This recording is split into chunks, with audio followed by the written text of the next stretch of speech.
to the Sensible Center podcast, where two middle-aged guys frequently talk politics and political issues. Grab an adult beverage and enjoy the show. Further information can be found at sensiblecenterpack.com. You can reach us at sensiblecenterpack@gmail.com or follow us on X at USASCPack.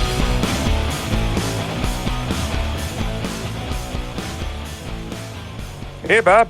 How's it going? Good, Kevin. We got a good show tonight, huh? Yeah. We'll just jump right into it because we have a special guest tonight, Dr. Tony Bryson. It's going to be a very interesting show tonight. Tony is one of the few dozen individuals who hold a doctorate in the field of media psychology. He specializes in the science of understanding media and political messaging. He's earned a PhD in psychology with a concentration in media from Fielding Graduate University, where Dr. Bryson now teaches as an adjunct faculty member facilitating courses on media and political psychology. Dr. Bryson also teaches various classes in psychology and information technology at Ottawa University and Mesa Community College, and has been an instructor at the University of California, Los Angeles via extension, teaching global media and social change. His research interests include global media and social change, social media and emerging technology, media ethics, media and political psychology, psychologies of persuasion, repetition, perception, emotion, memory, and learned helplessness. He also blogs for the Bilateral Commission, and he's authored a book called The Trump Card, The Long Game of Discrediting Mass Media and Influencing Elections by Anthony Bryson. So welcome to the podcast. Welcome to the Sensible Center podcast, Tony. Thanks for coming on. Thank you, guys. I appreciate it. This should be fun. Yeah. We apologize in advance for making you dumber, but at least I'll probably have a good diagnosis by the end of the show. We'll know what's wrong with me. I think this is the first doctor we've had on. Our no, listeners. No worries. I'm taking notes as we go along here. So let's just start out with, why don't you tell us a little bit about the new field of media psychology? I understand it's fairly new, and how you got interested in it. Sure. Media psychology is the study of mediated communications and focuses on the interaction of human behavior with media and technology. My area of interest is mass media and its influence on consumers, but media psychology is not limited to just mass media or media content. It also includes such forms of mediated communication and media technology related behaviors such as the use, design, impact, and changing of behaviors of any type of technology that we interface with. So if you are using your cell phone, if you are playing games, all these types of things, they come into the study of media and media psychology. The branch is relatively new as a field, and really came about in the 80s, I do believe. Division 46, was founded, I think, in 1980, I think, to bring scholars and researchers, practitioners, and clinicians together to understand the implications of mediated communications and the increasing integration of media technologies across society. Media psychology uses a whole bunch of different methods of critical analysis and investigation to develop a working model of a user's perceptions of media, both from their experience with it, and then also the underlying impacts that they have from a subconscious perspective. My particular interest began while I was working in the information security world, and I wanted to understand the motivation of hackers. I actually I took a couple of psychology classes that led me down a completely massive rabbit hole. Yeah. It kind of dragged me down there, and I went and took a couple of classes at the school that my wife teaches at, and the particular individual that was my student mentor and first instructor read all of my papers, and immediately said, "We have to get you into a PhD program. What do you think? Wow. What do you find interesting?" And the more stuff I wrote, the more he said, "You need to look into media studies." And we found a program on media psychology at Fielding. It was a toss-up between Fielding and going to the New School in New York. And as much as I wanted to have that degree from the New School in New York, it was like almost 3 times the money. So Yep. Fielding won out. You went with a cheaper. That's interesting. I was wondering how you made the jump from information technology to media psychology, and it went through the hacker door, evidently. Yeah. Basically, like I say, I wanted to understand the motivations of individuals and why they would want to do the things that they do. Why they want to break into things, why they Yeah. want to steal secrets. And unfortunately, it really started something different for me and took me in a completely different direction that I never thought I would go down. Even though as a young kid, I really loved media. I was the youngest of 6 kids in the family, and I usually read my siblings' books that they left lying around. And one of my brothers was a huge Marshall McLuhan fan, and he had, I do believe the book was "The Medium is the Message." I do believe that was the one I first read of McLuhan's, and it just absolutely grabbed me and just absolutely changed my perspective on everything. And even as a young kid at 7 or 8 years old, when I read this thing, it was like, wow, is this what the world really means? And so I started watching more and more content and media in Canada. It really changed my perspective on how we consume media and why we do things a certain way. So it only made sense that as I got older, I'd be dragged down that same rabbit hole. Interesting. It's interesting though to think about it. If you were able to tell what motivates hackers, it'd be valuable to the field, right? Because you could then prevent them potentially, or get ahead of them, find a way to make them more disinterested in what you have. Yeah. I think the Art of War references it. I think Sun Tzu said that know your enemy as well as you know yourself. So it's important to get into their particular motivations, try and understand where their heads were at. The best defense is when you understand what the attacker is going to do, and get out in front of that, and hopefully either mitigate that particular vulnerability that exists, or have some type of defense that is going to prevent them from accessing that particular vulnerability. Bob, you wanted to ask something about the Trump card book? Oh, yeah, absolutely. So I read your book. I thought it was great. When I first read the title and nothing else, I was kind of curious on whether or not you were going to have an angle. And I won't say I was surprised, but I mean, I thought you were presenting facts. I thought it was great, even keeled. But can you give us a brief synopsis of your book for those who haven't had the chance to read it? I went and used the 2016 election as a backdrop to do an examination of how ideology, deregulation, special interests, social media, foreign actors, and then do a cross-section of psychological theory to really tackle political messaging and how that particular campaign gripped the entire nation.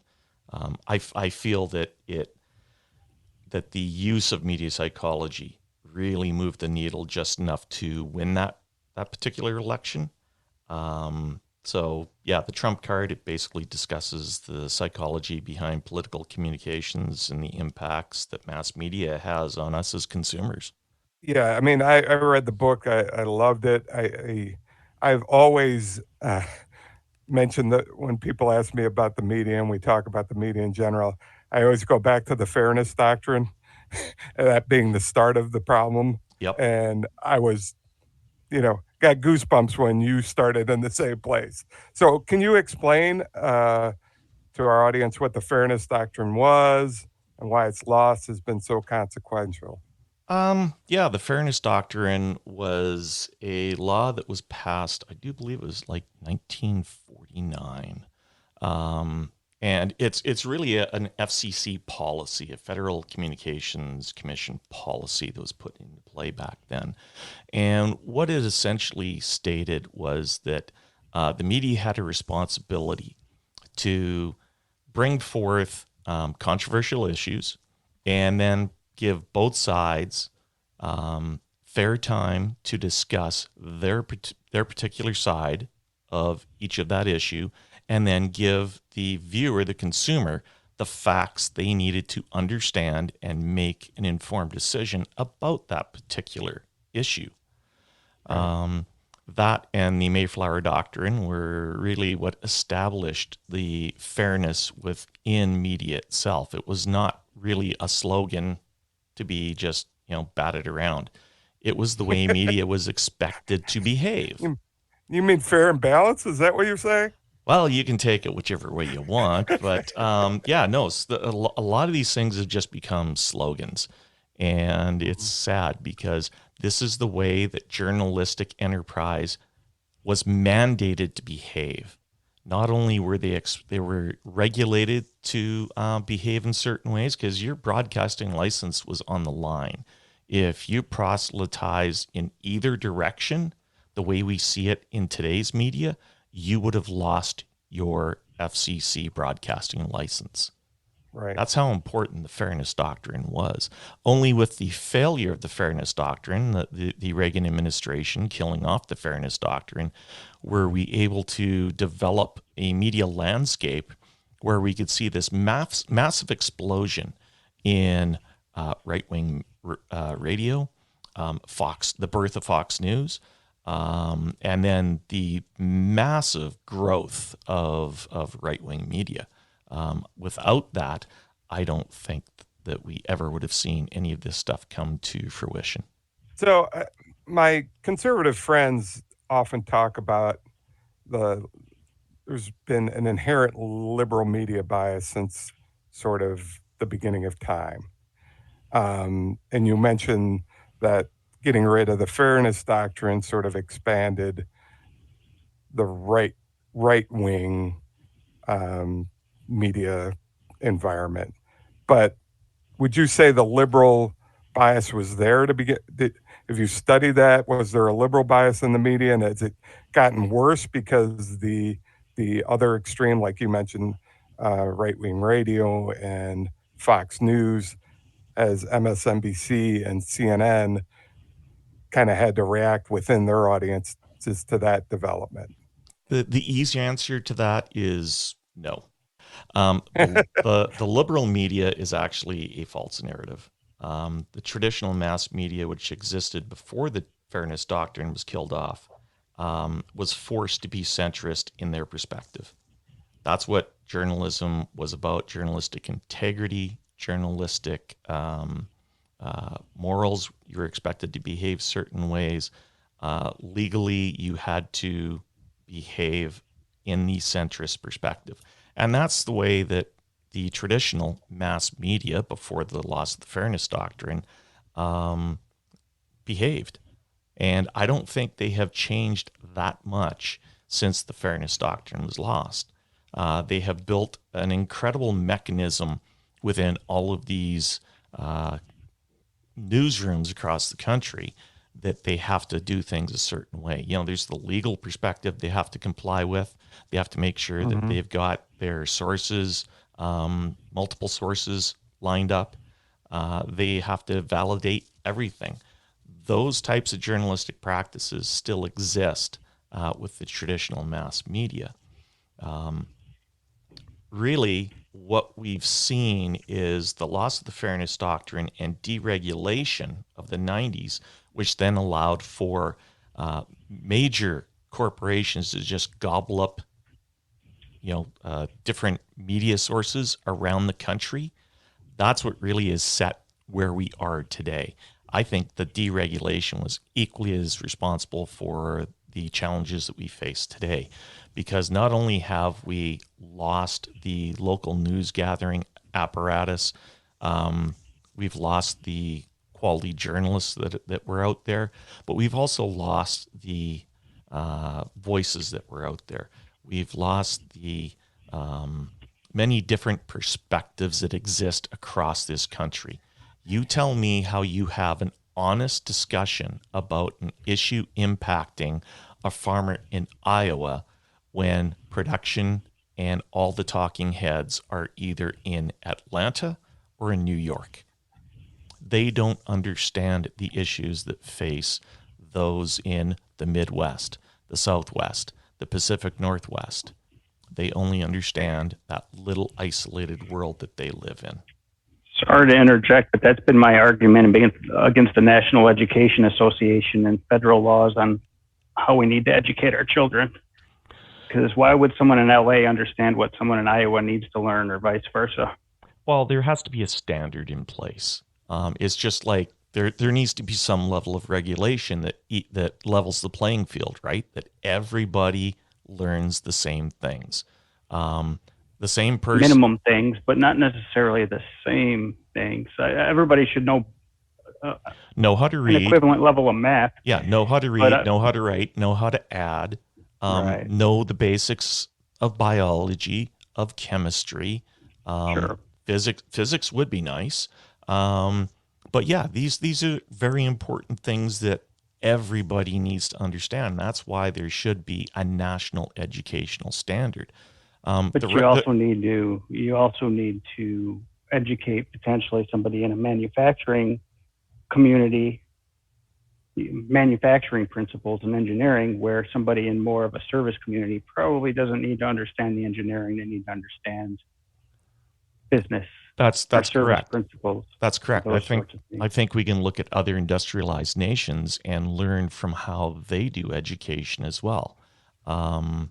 You see some of the best education in the world in Scandinavia, and they have a system where they take children to a certain level, and then they know exactly which path they're going to go down, whether they're going to be more of an academic or whether they're going to be somebody that is going to end up in more of a trade role.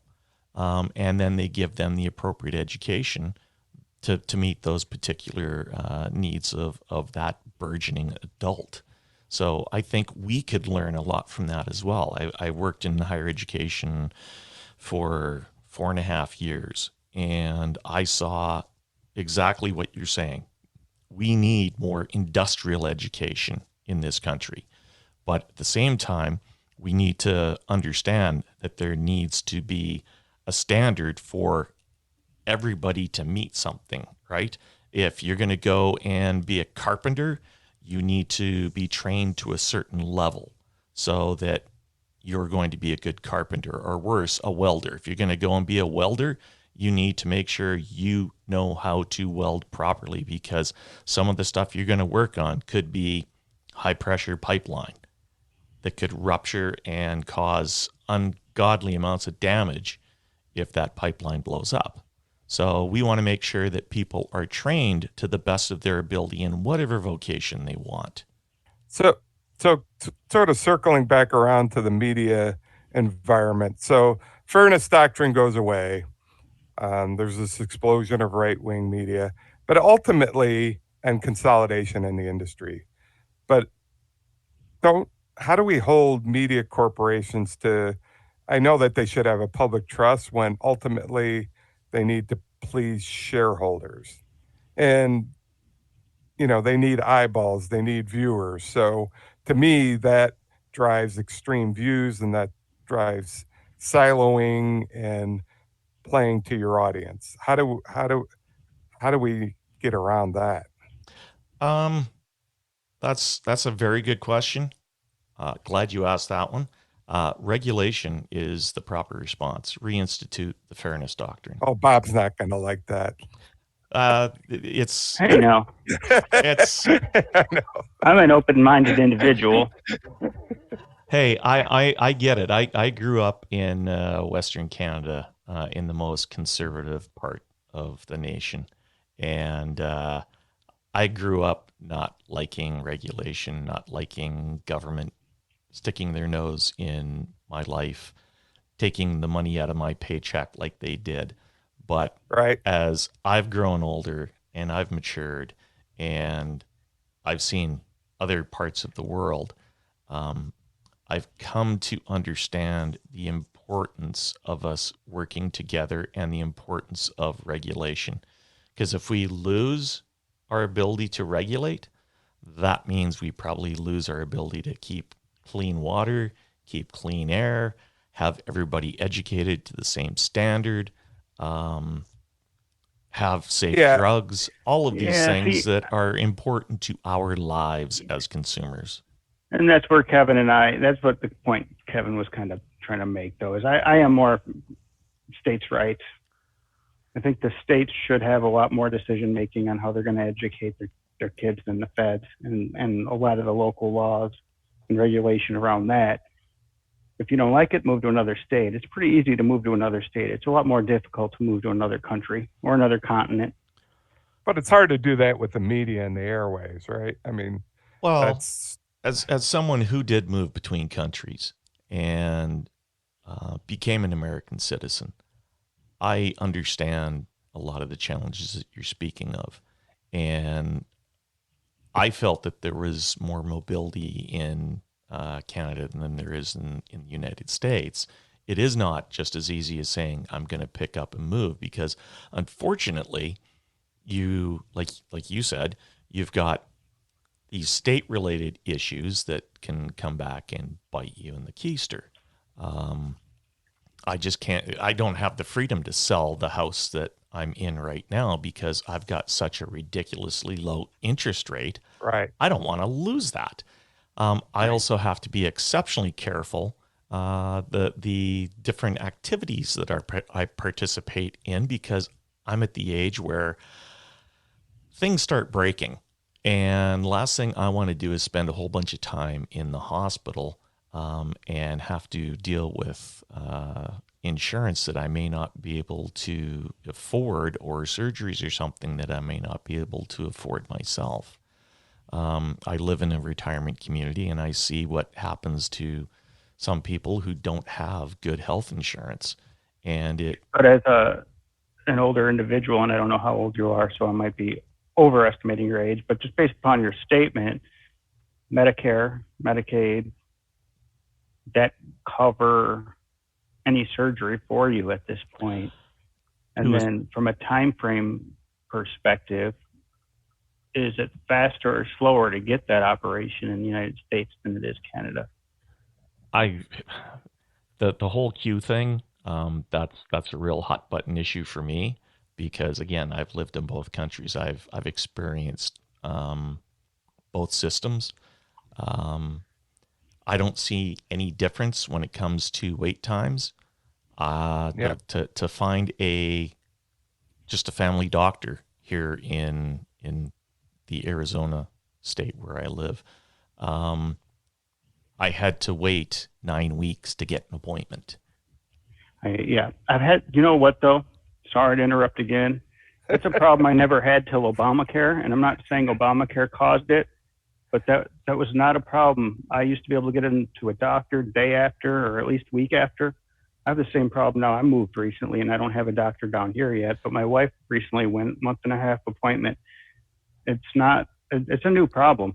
It's a problem that happened when I moved within the state of Illinois. And it's a problem that I've had down here. I don't know what changed, I but think it's a supply and demand issue. Exactly. I don't. And the to your point, Tony, the idea that we don't ration healthcare in this country is a joke, right? We ration healthcare. It's through the private market, right? Exactly. I Rather don't than have public market, access. right? I do not have access to the healthcare providers that I want. I would love to go to Mayo Clinic. We're very fortunate enough to have a Mayo Clinic in the Right. Phoenix marketplace, and I would love to go there and get my healthcare through Mayo Clinic. Unfortunately, my healthcare insurance does not cover the Mayo Clinic, so I am stuck with the particular PPO that my employer covers for me. Otherwise, I'd be paying through the nose for all the little things that, again, as I age and come close to retirement age, that you have break on you. You have fail. It's just the whole thing of Part of getting life. old. Yeah. I just kind of circling. We were talking about regulation and media, and now we're bringing up healthcare. But in your book, and I guess this gets to regulation and bringing back the fairness doctrine. You ask, is the press free and the media still free? Um, and the question is it? I think in your book you present that it, kind of the corporate and political overlords over the media are making it less free. Is that right? Very much As so. far as as far as the connection, money connection between them, how these media sources rely on corporations and politicians during political seasons for advertising, which we've talked before on our podcast, that the messages we get are being fed through this viewpoint, right? Yeah, no, you're 100% accurate. Newsrooms used to be a lost leader for any particular broadcasting company that was out there. Didn't matter whether it was NBC, CBS, ABC. The news division lost money and lost lots of it. But that was the expectation because they had a contract that they were expected to fulfill with the public. They were there to not only report but also educate. They were there to make sure we understood those controversial issues so we could go to the polls as an informed voter and be a Right. good citizen. Problem being that as deregulation happened, all these particular local interests got bought up. They got rid of just a ton of reporters. They made those newsrooms profit centers. And now those newsrooms are expected to turn a profit. And that's why we've seen this evolution take place with the news in the United States, is that they now have to generate revenue. So what do? They go and present salacious infotainment rather Yep. than hard news. So one of my questions is, I understand the newsrooms and especially with social media and the expansion of the internet, information became free, which then sort of became misinformation and disinformation and non-sourced and non-verified information.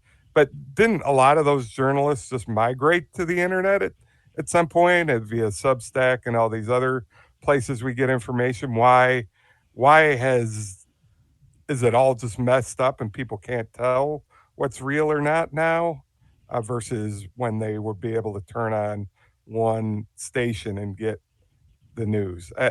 I'm trying to wrap my head around by the journalists must have went somewhere, right? They have. Some of them have migrated to the blogosphere. Some of them have moved off into YouTube. Some of them have gone and left the country, gone to other countries to do news and journalism. Um, it's funny when you look at Al Jazeera as an example. That was actually an offshoot of BBC, and it got bought up. And Al Jazeera went around the globe and hired just an incredible number of high quality journalists. And they were doing some very quality journalism when they first started out, especially during the Iraq War. Right. They did some just outstanding media coverage. But then politics got involved. And that's one of the things I think we have to change within this country is stop allowing politics to leak into everything. Why should politics leak into the newsroom? The newsroom is there to supposedly ask the hard questions, speak truth to power, and help educate the electorate, not provide entertainment. If you want entertainment, wait for prime time. There's all sorts of comedies and dramas there. You don't have to create that within the newsroom. So I think that that's something we need to do better as a country and as consumers. We need to actually expect that from those particular creators of content that is the traditional media and also the new media like Fox Well, News and some of the other new outlets. So tonight, Elon Musk held a Spaces interview with Donald Trump. I thought it was quite interesting. It started off with a DDoS attack, and before I stopped listening to join our conversation, there were 1.3 million listeners. That's a huge loudspeaker. It is. What do you think of Elon Musk and his direction for Twitter or X? Did he make it better or worse? Let's see. How's the best way to respond to that question? Twitter was a cesspool. It was. That's always been my opinion. I tell Bob to get off of it all the time. I love it. He loves it. It was just people shouting at the top of their lungs with really nothing to say. Let's That's be why I liked it. let's be honest. Let's be honest. How much context can you provide in 144 or 288 characters? You really can't. No. So you have to That's been sensationalize. expanded, though. Yeah. Yeah, but you have to sensationalize. You have to really create a lot of disinformation. After Musk took over, it went from a cesspool to that real disgusting, slimy sludge that you see at the bottom of the cesspool that you have to have cleaned out once a year. He really is a repugnant individual. I don't like Elon Musk in any shape or form. I appreciate he's a very wealthy individual. I appreciate that he has built some pretty good companies. But I don't like the fact that he has gone and purchased a social media darling that everybody loved to use, even though, like I say, it was a cesspool, and made it even worse. It is now like the home of just some really, really bad individuals. He's gone in and restored, racists, pedophiles.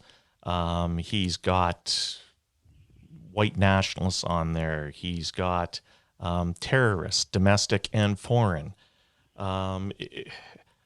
It really has jumped the shark. And if I had opportunity to do some regulation, social media is one of the first places I would take a run at, and Twitter/X/ whatever you want to call it this week would be one of the things that I would love to see go away, because I think it has done some serious, serious damage to our nation, and especially our ability to have conversations. Any follow up on that? Do you agree, Bob? You want a counterpoint? I lean towards free speech everywhere, and I really think people should have the right to say what they want, where they want, when they want. I don't necessarily disagree with regulation, but I'd go the opposite way, and basically say that if you moderate on your platform, be it Google or Facebook or Twitter, then you become a publisher. So you lose the protection of, not being sued for something that somebody says because you're moderating. So I agree with him on regulation, but I think we probably differ on our opinions on where that regulation leads, which would, I think, force more free speech, not less. I don't necessarily disagree that Elon has some political leanings, and I think he's upset with the Democrats for a lot of reasons, which we don't need to get into right now. I think Elon, when you listen to what he's said today in the last few years versus what he spoke years ago, and he took a lot of money from the government. I mean, they're two different things. He sounds different, and so you can tell he's kind of upset about some things. and that's changed his opinion. But no, I like more free speech, and I think the social media should be a town square, and the government really shouldn't have any. Well, towards that end, Bob, since we're talking about, I want to get into some of the techniques, Tony, Yeah, before we conclude. But we had a discussion a couple weeks ago because there was a Supreme Court case in regards to the government job owning social media. This goes back to removing information during the COVID and various political information and deplatforming and all that good stuff. So um, I assume you're familiar with the cases and sort of, um, do you think that the government should be allowed to discuss misinformation or disinformation with social media companies, ask them to remove it, and we got into a discussion of the fine line between coercion and persuasion. And is it possible to persuade rather than coerce if you're the government calling up a private company and saying, we think you should remove this information? I mean, it gets into free speech and all of that. That's Bob's been talking about.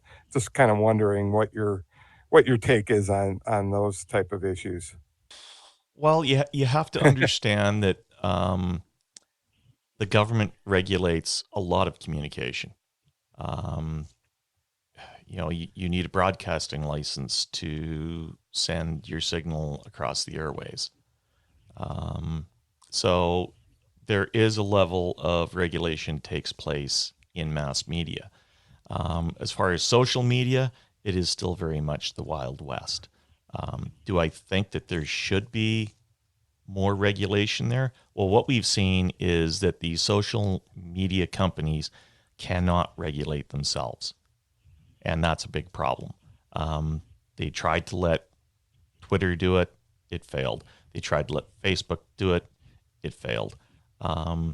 So you do need some type of, and I do like the comment about moderation. Moderators go a long way to keeping things somewhat under control. But I think that there needs to be some type of control over what is said. I'm a constitutionalist, believe it or not. I believe in the Constitution, but I mean the whole document, not just the Bill of Right. Rights, which too many conservatives seem to believe is just the Constitution. The Constitution frames how our government is supposed to operate. And I think that is lost when we start talking about that particular document. Now, going back to social media, yes, I believe everybody should be able to have a voice. Are some voices more important than others? Yes, they are. I think that not everybody should have a voice on certain topics that they may not be informed on. One of the reasons that we continue to have conversations about climate change and continue to do nothing about climate change is because of disinformation campaigns driven by some rather unscrupulous right-wing think tanks. It's, where there's money involved, people are going to do everything they can to try and sway people. And if that means creating disinformation campaigns to do so, they will do it. And that's exactly where we stand right now. I was reading just today that pharmaceutical companies are donating hundreds of millions of dollars to LGBTQ organizations because of the money that they stand to make off of transitioning kids, not just at the start, but once you transition a kid, it's a lifetime of medical service.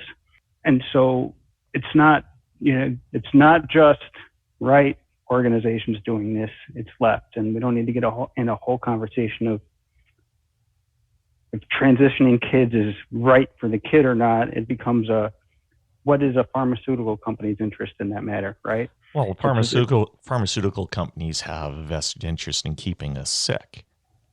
Exactly. It's why Right. health outcomes in the United States are as poor as they are. Yeah. Our mortality rate is actually increasing rather than decreasing. You know, we're dying younger, and why? Because we're really just a vessel to make money for some of the corporations out there. Yeah. There's big business in pushing drugs. You go to a And doctor, what are they going to do? Give you a drug. that ties with something you said in your book, which I think we're going to get to later, but I'll just point it out now. And you mentioned stress and what stress does to people and how it gets people to react to what candidates say and things like that. Yep. And I would say over the last 10, 20 years, there's been a constant stream of stress coming from, especially since the end of the Bush presidency, the second Bush presidency, there's been a constant stream of stress coming from the media and candidates. And I do believe that might also have some effect on health overall, which is interesting. It, your book says it. There's in a lot of cases as well. There's a lot of factors that play into everything. It's not black and white. It's a lot of gray area, and there's a lot of nuance. Well, And fear is an effective strategy for pushing agendas. If you can scare the crap out of people, you're very likely to sway them to your side of an argument. And as an information security professional yourself, you understand that if you want to write a really good phishing email, you place some level of urgency and fear within that message, because that will make the receiver think, oh my God, I've got to act on this right away, or my bank accounts are going to disappear. Well, guess what? You acted on it, you clicked the link, now your bank accounts are going to disappear. yeah, and timing is everything sometimes too. Yep. Completely agree. I'll tell this story. It's way off topic, but it happened recently. So I drove up to Minnesota about a little under a month ago now. So it's 1,000 miles. And in Illinois, when you get to northern Illinois, even though I'm taking all highways kind of in the middle of nowhere, right before you hit Wisconsin, there's a toll rate. And I was in a rental car. Usually I have an iPass. So I'm registered with the state of Illinois, but I was in the rental car. I didn't have it. And I went through the toll. 10 days later, I come back through that toll again. And then last Monday, I got a text message saying, you didn't pay your toll. This is state of Illinois. Go to the Illinois tollway invoices and pay your toll. Do it now or it's going to be a fine of this. And I thought, okay, well, they got my stuff on record. This seems legit, but I didn't click the link. I typed in the website and it took me there. Went there and it had the little secure thing in the bottom link, so everything looked legit. And so I paid it. Didn't think anything of it. 2 days later, I see in the news that it's fake and it was scammers and everything else. And I went and I checked my credit card, and sure enough, they didn't charge anything on it. Right? There's no pending transaction, so all they were doing is skimming credit card numbers. So I caught it. I called the credit card company, and I just got a new number, and not a big deal, right? But they got me. I'm trained in it. I get all these phishing emails sent to me at work just to practice. I catch them every time. I don't fail. They got me in this one. You know what I mean? Oh yeah, no, I know exactly what you mean. One of the people that works for me, I had her do a phishing campaign against our IT staff last month, and she was really, really sneaky. She used some inside information, and she crafted a really good, hard fish that it was like you had to know what the heck you were looking for. And she got just over 30% of our staff to bite.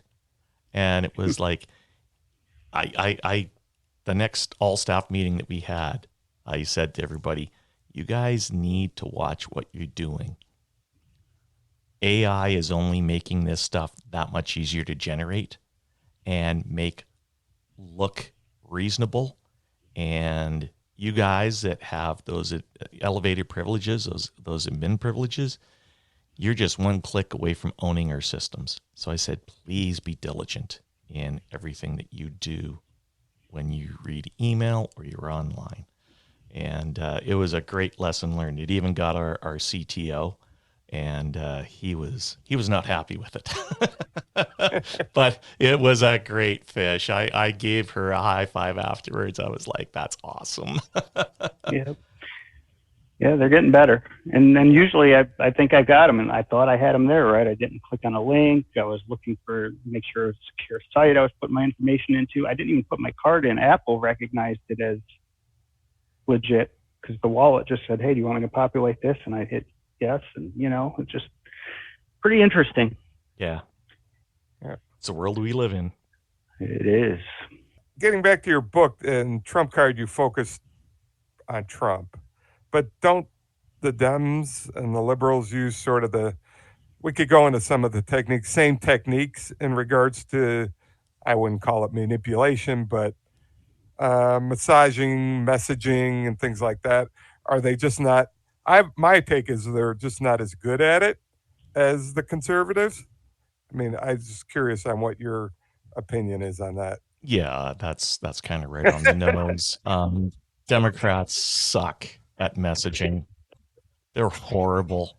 I would say I'm going to become a political consultant because I shout at the screen saying, "You guys are missing the opportunity here.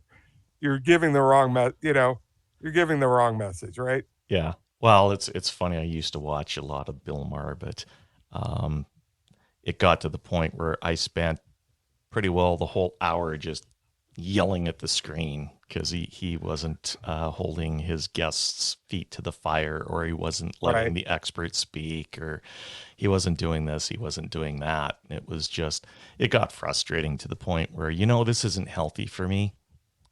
It's creating all these negative feelings.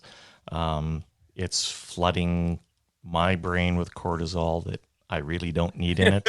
So it was like, no, time to not watch this anymore. And plus, I feel that he jumped the shark. It's interesting you mentioned that because are you familiar with Barry Weiss too and the Free Press and what she's been doing? I am. So I've been listening pretty much since she started her podcast and the site because I followed her on the New York Times. I followed her in the media.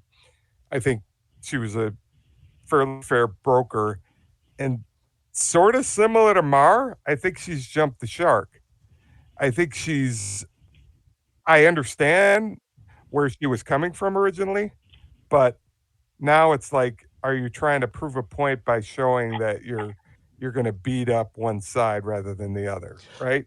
Well, and that's just it. All of these particular, talking heads, we'll just use that as the pejorative for them. They use false equivalency so often. They try and build these straw man arguments that are really based on false equivalencies, and that's not healthy. It's not good reporting. It's not good journalism. It doesn't follow the ethics. The problem I actually have with Weiss and her ilk is they do not follow the tenets or the ethics of journalistic enterprise. They still inject their bias and frame into issues they attempt to cover, more so than allowing the experts to speak to the issue at hand. The best thing I ever did was have to write a dissertation where you cannot inject your own monologue into the particular document. It has to, if you want to make a statement, you have to find a primary source expert that is going to make the statement for you. And that's essentially what reporting used to be. If you wanted to cover a particular topic, you would go and talk with the experts and let them bring the facts, and then you would come to a conclusion as to what was really going on. That no longer happens. I think that all too often journalists today are either forced into going down the road of trying to frame a story and then find somebody that will support that particular narrative, more so than let's talk with the experts, find out what the facts are, and then we will determine what the last chapter of that story is. Can anybody on this call, and I can't think of one right now, can you name a journalist who doesn't frame? Is there any? Are there any left out there? I can't think of any. I don't think we've. Let's just say that the golden era of American media was when Walter Cronkite was the trusted voice of the nation. Since, and basically he went away when the Fairness Doctrine went away. We had some great journalists that were around during the Vietnam era into the mid 70s, started taking the crown over from Cronkite, and I think still trying to maintain the ethical standards that he established. But I think that with the loss of the Fairness Doctrine, a lot of that ethical standing went out the window with the Fairness Doctrine. Yeah, and I question journalist training as well. Back at that time, there wasn't a lot of formal education for journalists, where they're getting that today. And I'm not diminishing, I've got a master's degree. I'm not diminishing the importance of education, but I am wondering if journalists are coming from a different ilk, and I don't mean that negatively, but a different ilk than they were then. They were more kind of blue collar individuals. They lived around blue collar areas. Their job, they focused on asking questions, where now they're kind of trained to have an agenda, and they're trained among those with a similar thought pattern and thought process, or potentially biological makeup based on what you said in your book. I think we'll get to some questions on that later. I do wonder, it's not just that things have, that doctrine changed, the Fairness Doctrine changed. There's more to it than that. It's the background of and the socialization of the journalists themselves, I believe. Well, Arizona State University is the home to the Walter Cronkite School of Journalism. And I've seen some of the journalists that come out of there, and they're very, very strong. They're very well schooled in how to be good journalists. The problem is when they go and get that first job, I think that training maybe goes out the window, because there's a difference between having, the theory behind how you do things. Once you get out in the real world and you start applying that theory, you sometimes learn that maybe what they say in the textbooks doesn't apply anymore. And I think that's what we're running into, is that these journalists are coming out of school, they go and get their first job, and they're exposed to the news hole and having to fill that news hole. Yeah. And that is an exceptionally difficult thing. The pressure that they face, they have to perform. And of course, because we're in a 24/7 news cycle now, and they have to fill that news hole that much quicker, there's just a ton of pressure on them to go out and get stories and get those to press. Yeah, I So think the feel for them. 24/7 has a lot to do with it too. I mean, just the immediacy of everything now, and you don't want to miss the scoop, which leads to sloppiness, which leads to a number of issues down the road, right? Well, and one of the problems is that with social media, a lot of those stories that would take time to go and research, go and get all the appropriate sources and multi-source these stories, are now out the window, because anybody who has a blog can go and just throw out a story, whether it's accurate or not, and get it out there. And the traditional media then has to tack and follow and try and get ahead of that.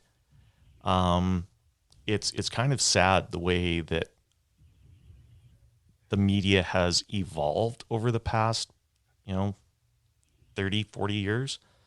But it is the system that we have to work with, and we've got to figure out how to fix it. I'd like to get your take on a couple of things that have stories that have rolled through, or memes or whatever that have rolled through the last couple political cycles. One being the Hunter Biden laptop story. That's something I get thrown in my face as somebody who's more left leaning than conservative. That was just a, the New York Post had the story, and the rest of the media was just snowballed into to ignoring that story during the 2020 election. I don't think that was necessarily the case. To me, that it seemed to have markings of a real strange kind of operation. It turned out that he did leave the laptop and it did contain stuff, but in the moment, how would you view the media and how they handled that story? I think it came around like October 2020, shortly before the election, and And were they baking the story in for the Democrats? The first question that people should have asked, why does this matter? What is the motivation for this particular series of events? The real motivation was to do damage to the candidate. Nobody cares about Hunter Biden. Are you kidding me? He's a private citizen. He's a nobody. Sure, he comes from a family that has a famous name. Last I checked, there's no criminal statute for that. So I think that whole thing, to quote the president of the former president of the country, that was a witch hunt. Because frankly, why would anybody care about what a private citizen has to say in that particular regard? If he is trading on his family name, big whoop. There's thousands of examples of people that have done that in the past as private citizens, and they never ran into that particular issue. So again, you have to understand, what's the motivation there? What's the motive? And I think you hit it head on for the most part. I would say you're 90% right. I think where the difference is there were emails on the laptop that stated Joe was meeting with business partners. There's emails where Hunter calls Joe Pedo Pete.